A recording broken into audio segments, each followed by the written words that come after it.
The first ever resort in Negros Oriental with LED flowers that glow at night. Just like 10,000 Roses Cafe and more in Cordova, Cebu. Mauni ang R&E Resort located in Cambudlas, Bindoy, Negros Oriental. How to get there? Kung gikan ka sa Manhuyod, dili nakakaabot sa proper Bindoy.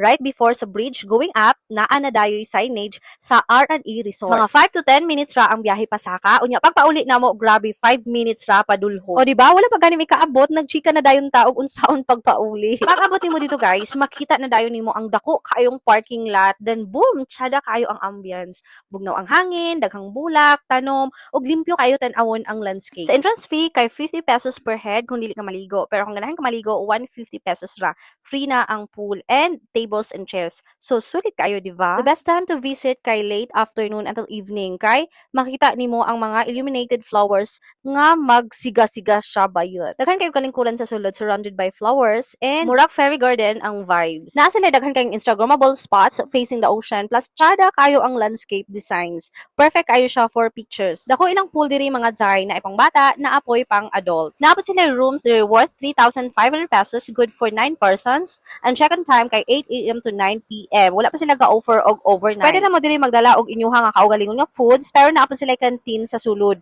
nga naay mga baligya nga snacks like drinks and chips. Overall no, kay very relaxing ang view, perfect kayo for family, friends, or barkada getaway. Dili ka magmahay nga nilaag ka diri. So life is short mga jay, so explore the places you haven't been to yet. Kay basin didto nimo makita ang imong forever. Ay makita ang peace nga imong ginapangita. So mao to siya guys, R&E Resort Cambudlas, Bindoy. Kung ganahan kag nature, flowers o chill vibes, this place is perfect for you. Kita-kits sa next laag. Thanks for watching mga bashers!